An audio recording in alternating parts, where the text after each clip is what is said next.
What you're going to realize pretty quickly is that if you have a high need for security and or privacy, that this can be somewhat incompatible with things being quick and easy if you try to do it all within the same environment or operating system. So what I'm talking about here is security domains in isolation and having different security domains in isolation. Sadly, it can be very difficult to get the operating system that you use for daily use to be highly secure and to maintain privacy, plus be fast enough for applications that you might want to run and for it to be easy to use. So, if you want to use games, then if you've got full disk encryption, it's going to slow it down as an example. Which is why for everyday use, you might have a low security and or privacy domain.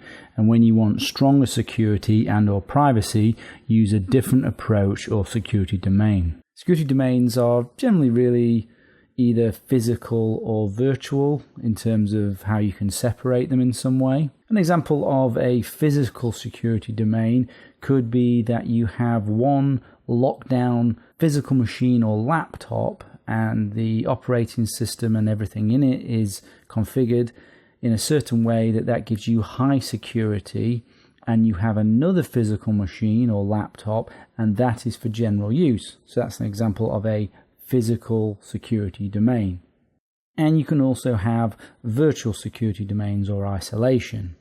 A virtual example could be using platform virtualization software or hypervisors, which, as we've discussed and you've seen, is software that emulates a whole physical computer and can often emulate multiple physical platforms, like having Windows as your low security domain and perhaps a virtual machine that has Debian in it for your high security domain. There are actually quite a few options to give you different security domains and isolations that aren't too onerous, including virtual machines is a good example. So you can set yourself up these separate security domains or environments if you really want to beef up security and privacy. Virtual isolation provides a barrier to compromise. So if you have a virtual machine guest operating system, so say for example Debian, if this was compromised and your host operating system, say Windows, then that would be difficult to access. It would be difficult to get from Debian to Windows through the hypervisor. The hypervisor would need to be exploitable, or it would have to be poorly configured in some way, like you've allowed file sharing or something like that, in order so that the exploit from the Debian to the Windows environment can be done. It's worth noting that if security and or privacy are paramount, then you literally will need separate security domains for different tasks.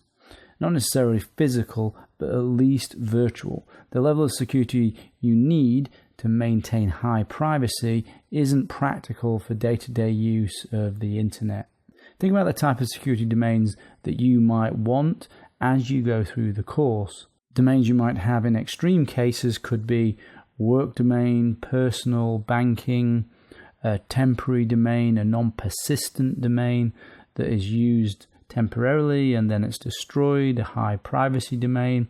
All of these are possible in different ways with different techniques and not necessarily that onerous depending on how you set them up. Let's talk more about physical isolation. Physical separation provides the highest level of security and privacy. It also protects you against any adversary that has physical access to your device. This would mean a different laptop or physical device configured for security and or privacy, and another for general use. Let's talk about some of the situations where physical might make sense, or a physical security domain. If you need, for example, to enter a country where customs can access your laptop, which, to be clear, is most countries, many which have laws to force you to give up your password or can take your laptop, or other countries where it's even worse, where they can use forms of threats and intimidation and abuse and violence in order for you to disclose your password or get access to your laptop. With physical separation, you simply don't take the laptop with the sensitive information or the things that you're trying to keep private away from them. This is something that I've actually had to recommend for corporate clients who needed to travel to particular areas or parts of the world where they have valuable information that we knew the governments would potentially want to get a hold of. Those clients don't want to be in a situation where they have to resist forms of intimidation. So do consider the laws of other countries if you travel. Even adult material could be a crime in other legal jurisdictions. If you have a threat agent that could visit your location, you can physically hide or lock away a secure laptop, making it impossible for it to be forensically examined if they can't actually find it, and you keep a more standard laptop available.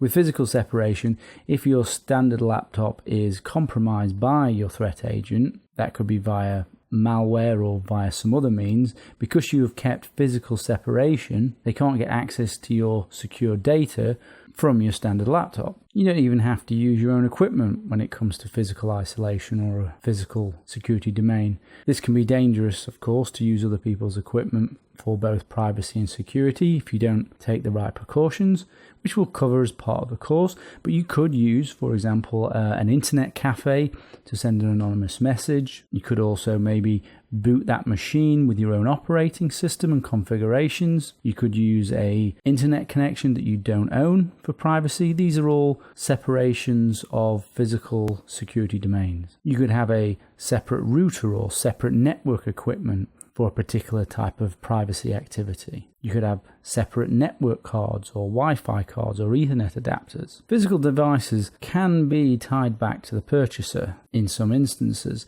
For example, the network cards within physical devices have unique MAC addresses or hardware addresses. If you purchase your secure laptop anonymously, then the MAC, if someone is able to determine it, cannot be traced back to you. There are ways to change your MAC address, which we can cover if you're using a virtual form of security domain, but having an anonymously purchased laptop provides an extra layer within the physical domain of security. Some virtual isolation is slow. For example, using virtual machines or hidden operating systems, and having a separate machine for speed and usability might be needed. There are quite a few disadvantages, though, to having physical separation. It means that you have to have another machine, or multiple machines if you want different security domains, which is cumbersome, it's expensive, and it can just generally be annoying and just inconvenient for your situation. Transferring data between physical machines really breaks physical isolation, and it breaks those separate security domains, so it's hard to transfer data securely. Physically separate machines are also just as vulnerable to attack, even though they're in separate domains. So just having a separate machine is no good, it has to be secure as well. The more domains you have, or the more machines you have, you end up having to keep them all up to date, and you have to keep them all secure. And also, malware has been known to bridge physical devices called the air gap, and that has been demonstrated, which we will discuss more about. So there are some cases for physical separation and physical security domains, and this is something that would be unique to your situation as to whether or not you think you need a physical security domain. Let's talk about some of the virtual ways you can create separate security domains in isolation. First point worth making is that virtual separation, the technology used to create the virtualization, can be attacked in an attempt to bypass the one security domain and get into the other. To create separate domains, you could do things like dual booting. You can use platform virtualization software and hypervisors, the likes of VMware, VirtualBox, Vagrant, Hyper-V, VPC. There's also kernel virtual machine, there's jails or BSD jails, zones, Linux containers, Docker. You can also have hidden operating systems. Veracrypt and TrueCrypt provide that functionality. You can have separate hard drive partitions that are encrypted and hidden. You can have things like sandboxes. You can have portable apps. You can have non-persistent operating systems like Tails, Knoppix, Puppy Linux, John Doe Live, TinyCore Linux. You can have bootable USBs. You can have operating systems that are dedicated to isolation and separation, like Qubes, which is a very good operating system. So there are lots of ways to create security domains through isolation and separation, and the useful ones we'll be covering throughout the course.